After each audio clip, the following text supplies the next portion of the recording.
वो जीव के अंदर भी है, निर्जीव के अंदर भी है, वो पवित्र गंगा जल में भी है तो अपवित्रता में भी है। आप ये मत समझना कि कोई वस्तु अपवित्र है तो उसमें वो नहीं है। वो अगर ऐसी बात होती तो वराह नहीं बनता, राजा बन के पैदा होता। वो राजा राम भी बनकर पैदा होता है तो प्रेम का अवतार लेकर कृष्ण भी बनकर वो आता है।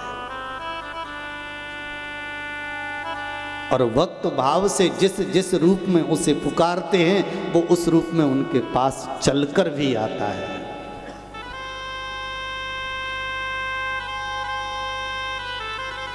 वो जीव के अंदर भी है, निर्जीव के अंदर भी है।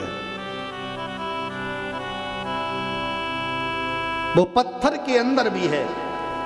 एक जगह ऐसी चर्चा हो रही थी तो एक भैया जी खड़े हो गए, बोले महाराज हिरण्यकश्यपु को मारने के लिए पत्थर फाड़ के भगवान निकले, आपने देखा?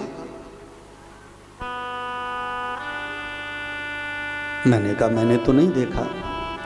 तो बोले हम बात को सत्य कैसे माने, हो सकता है किसी ने गलत लिख दिया हो। मैंने कहा ये गलत नहीं है, ये सत्य है। कैसे सत्य है? तो हमने कहा एक विचार करो, एक गंदी नाली बह रही है और उसमें एक पत्थर पड़ा है, काला पत्थर, कैसा भी।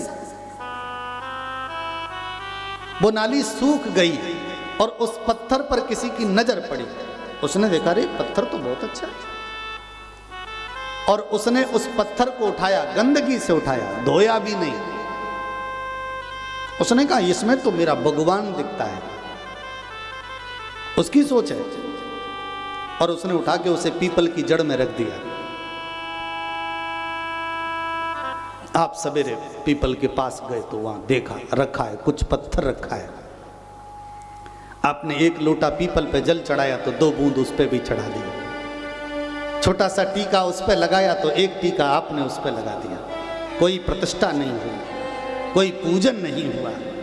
पीपल की परिक्रमा की, उसकी भी परिक्रमा हो गई, प्रणाम करके घर चले आए और भगवान की कृपा से उस दिन आपका कोई काम बन गया। तो सत्य बताना दिमाग में ये आएगा कि नहीं आएगा कि वो पत्थर रखा था, आज मैंने उसकी पूजा की तो मेरा काम हो गया। दूसरे दिन आप जाएंगे, सत्य बताना आप तिलक लगाएंगे कि नहीं लगाएंगे? अगरबत्ती लगाएंगे, दीपक भी लगाएंगे, अलग से लगाएंगे।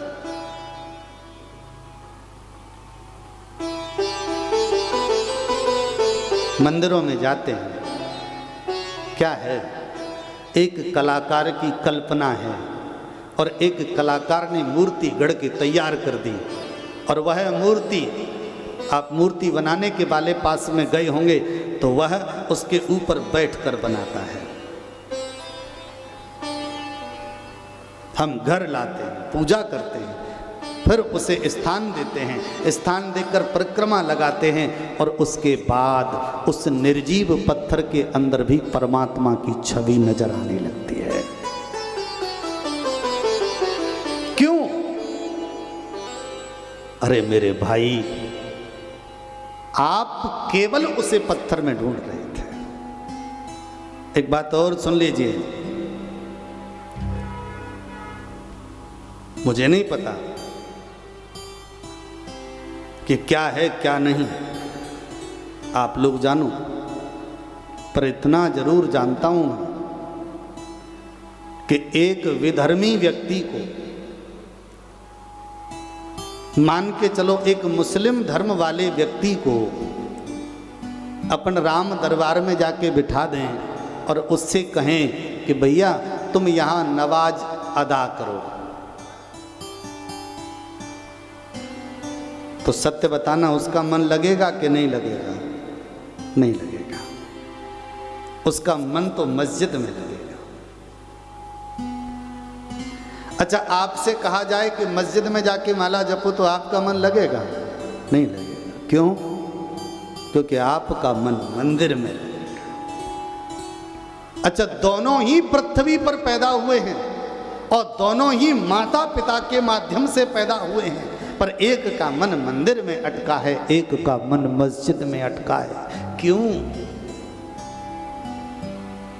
भगवान मंदिर में नहीं है क्या? मस्जिद में नहीं, सब जगह है, वो सब जगह है, पर हमारा मन केवल वहीं अटका है। क्यों? उसका कारण है, गोस्वामी तुलसीदास जी महाराज ने लिखा है, भवानी शंकरौ वंदे श्रद्धा विश्वास रूपिणौ याभ्याम बिना न पश्यन्ते स्वअंत स्थित ईश्वरम। दो चीज हैं जीवन में आपके, एक है श्रद्धा और दूसरा है विश्वास। आपकी श्रद्धा मंदिर में है, आपका विश्वास मूर्ति में है, इसलिए परमात्मा मंदिर की मूर्ति में नजर आता है। और जहां आपकी श्रद्धा नहीं है, जहां आपको विश्वास नहीं है, वहां साक्षात परमात्मा बैठा हो फिर भी नजर नहीं आता। प्रेम से बोलो, परमात्मा सब जगह विराजित है, ऐसी कोई जगह नहीं है जहां पर वो नहीं हो। पृथ्वी के छोटे से छोटे कण में, अणु से बिल्कुल कण, छोटे से छोटे कण के अंतर्गी वो विराजित है। अणु ऋणीयान महेतो महीयान, छोटे से छोटे कण में विराजित है। पर हमारी श्रद्धा उस मिट्टी के कण में नहीं है, हमारा विश्वास उस मिट्टी के कण में नहीं है। हमारा विश्वास, हमारी श्रद्धा मंदिर मस्जिद में, इसलिए हमें केवल वही नजर आता है। जिस दिन हमारा विश्वास परमात्मा के प्रति अडिग हो जाएगा, उस दिन परमात्मा हमें हर जगह नजर आ जाएगा।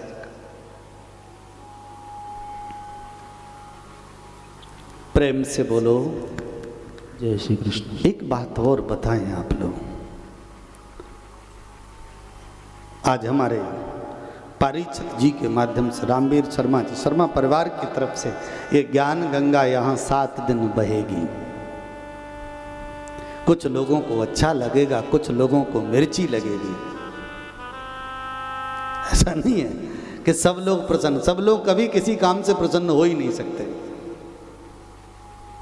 कुछ लोगों को बहुत अच्छा लगेगा। एक जगह मैं ऐसे ही कथा कह रहा था तो एक व्यक्ति ने मुझसे पूछ लिया, बोले महाराज एक बात बताओ, ये बार बार कथाएं होती हैं, ये क्या मतलब निकलता है इनसे? क्यों होती हैं बार बार कथाएं? आप आए, आप कथा करके चले गए, आपके जाने के बाद दूसरे आए, तीसरे आए, चौथे आए, रोज रोज गली में कथा। अब तो मन ऐसा करता है कि कथा सुनना बंद कर दें। अरे रोज वही कथा है, क्या सुने?